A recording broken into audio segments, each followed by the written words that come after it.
Hello guys, আজকে না রাইকে নিয়ে আমরা একটু ডাক্তারখানায় যাবো তো।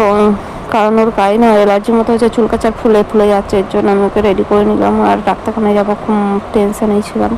তারপর আমরা অটোতে উঠে গেছিলাম, মানে অটো থেকে চলে এসেছি, ডাক্তার দেখিয়ে সেটা দেখানো হয়নি, আমি একাই গেছিলাম, এর জন্য ব্যস্ততার মধ্যে আর ক্যামেরা অন করতে পারিনি। তারপর ওখান থেকে আমি চলে আসলাম ওর ঠাম্মার কাছে, এই দোকানে। ও ঠাম্মা দেখে খুব খুশি হয়ে গেছে, আর আমি এখানে বসে বসে একটু কয়েকটা রিলস বানিয়ে নিচ্ছিলাম। আর ও ঠাম্মাকে পেয়ে খুব খুশি, বদমাশি করতে পারছিলো।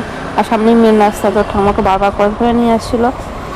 তারপরে এই আমাদের কাছে কি সুন্দর একটা পেঁপে হয়েছে, হালকা হলুদ।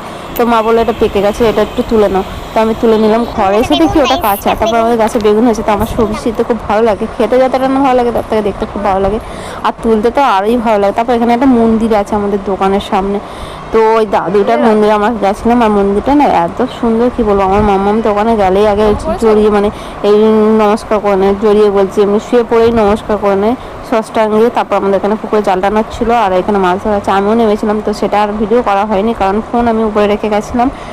আর এখানে তারপর বিকেলবেলা আমরা চলে এসেছিলাম রোল খেতে, আর এখানে ওর কাকা রোল বানাচ্ছিল আর বাবা মরছিল। আর আজকে ভিডিওটা এইটুকুনি, আমার মামুনদার কৃষ্ণ রোল খাচ্ছে, টাটা, বাই, ভালো লাগলে like comment share subscribe, by.